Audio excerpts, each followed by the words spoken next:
For World at Work, this is Ryan Johnson. I'm in the studio today with John Bremen. We're going to talk about the future of talent, and specifically 2021, John. I understand you've recently completed some research, Towers Watson and Oxford Economics, looking at the state of talent globally in about 10 years. Well, now it's 8 years because it's 2013 as we record this.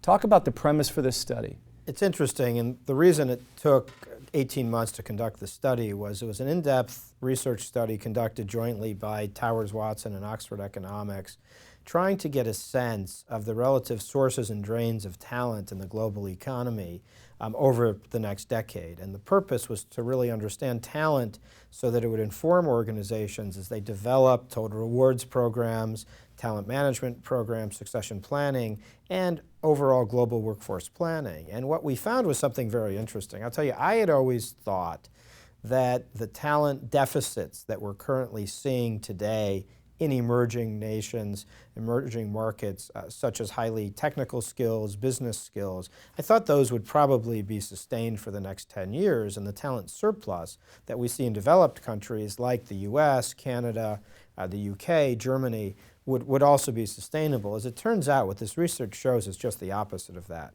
The research suggests that 10 years from now, the big talent deficits will be in the developed nations, in the US, in the UK, in Germany, in Canada, around technical skills, higher level business skills, analytical skills, et cetera.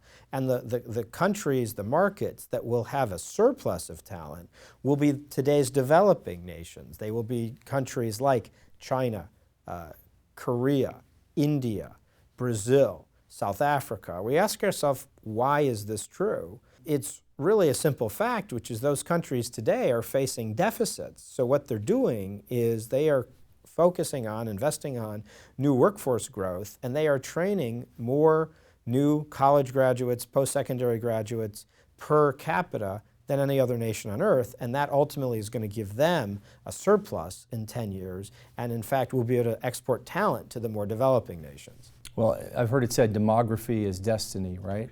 And that's literally what you're talking about here. So what is the implication for the U.S. labor force and for the U.S., the employers in the U.S., someone who might be watching this? What does it mean for them? Well, the good news is our destiny is still in our own hands because it's not too late for us to react to this. There's a couple things relative to what this means. It first means that 10 years from now, the good news is we are not going to have the deficits in talent in our emerging markets like we do today. Anybody who's involved in talent management at a large, sophisticated global exercise, their biggest problem today is they can't get good local national talent in their most important developing and quickly growing markets. This is a problem because when you import somebody from outside, they may have great business skills, but they don't understand that market, they don't understand that culture. 10 years from now, that will not be the problem that we have. So that's good news. The bad news is it's going to be very difficult for us to get the talent we need in the more developed nations where we've had talent surpluses for decades and decades, and we're just not equipped to manage corporate headquarters and other sort of primary markets in these very mature places with talent from the outside. We're going to have to become much better at designing total rewards programs, at designing global mobility programs, at designing succession planning programs that enable us to take the talent out of these developing nations and bring them to the more mature markets. You might think that's an easier problem to solve, but we're going to have to teach the same level of sophistication and culture to the folks from the developing nations that we've taught our own people inherently. That changes the game for total rewards. It makes global mobility far more important, it makes global consistency far more important, and it kind of creates a burden for us to not only have to worry about attracting, retaining, and engaging people from our own labor market, but we're going to have to expand that to the global labor market as well. Well, now I really want you to put on or look into your crystal ball.